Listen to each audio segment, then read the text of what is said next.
On ne peut pas non plus reprocher aux enseignants de se mobiliser quand on voit dans quel contexte se fait cette réforme. Je vous rappelle qu'il va y avoir à la rentrée prochaine 2660 suppressions de postes dans l'enseignement national, dont une bonne partie vont avoir lieu parmi les enseignants du secondaire. Vous ne pouvez pas demander aux enseignants d'avoir confiance dans la direction que vous voulez donner quand vous envoyez ce signal-là à côté.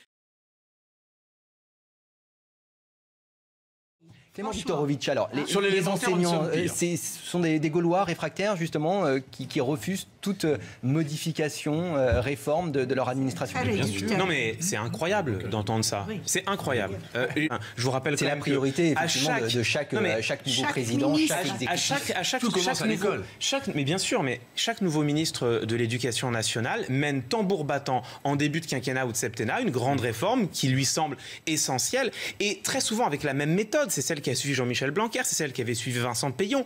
On mène la réforme tambour battant et derrière on explique: ma porte est ouverte, venez dans mon bureau, je vais vous expliquer. C'est ce qu'on dit aux partenaires. C'est pas comme ça que ça se passe. Si on voulait véritablement faire une grande réforme de l'éducation nationale, a fortiori du bac comme on est en train de faire, il aurait fallu faire une véritable concertation, ça n'a pas eu lieu. Mais on ne peut pas reprocher du coup aux enseignants de se mobiliser. Deuxième remarque, attendez, juste deuxième remarque, par ailleurs, on ne peut pas non plus reprocher aux enseignants de se mobiliser quand on voit dans quel contexte se fait cette réforme. Je vous rappelle qu'il va y avoir à la rentrée prochaine 2660 suppressions de postes dans l'enseignement national, dont une bonne partie vont avoir lieu parmi les enseignants du secondaire. Vous ne pouvez pas demander aux enseignants d'avoir confiance dans la direction que vous voulez donner quand vous envoyez ce signal-là à côté.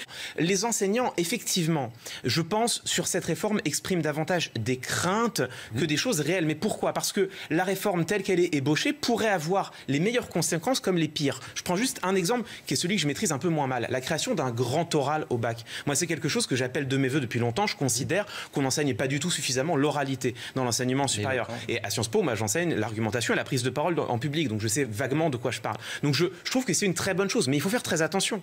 Parce que ce grand oral du bac pourrait être merveilleux s'il va de pair avec un véritable enseignement de l'oralité et de l'argumentation.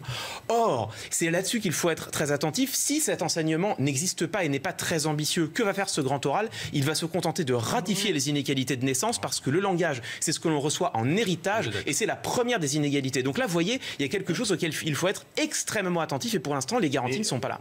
La question, c'est l'écart potentiel entre les paroles et les actes. Je reviens sur ce que j'évoquais en parlant du grand oral, qui est quelque chose d'absolument crucial. Si la mise en œuvre est bien faite, c'est la meilleure des choses qui peut arriver, je crois, au lycée. Mais pourquoi peut-on légitimement avoir des inquiétudes? Parce qu'on ne s'improvise pas, professeur d'art oratoire. Or là, comment Jean-Michel Blanquer va-t-il réussir, d'une part, la formation de formateurs et la réussite de ce grand oral, et d'autre part, cumuler cela avec des suppressions de postes dans l'enseignement secondaire. Donc vous voyez, il y a lieu d'avoir de grandes inquiétudes sur ce sujet. Voilà, on va s'arrêter là sur ce débat. Restez bien avec nous.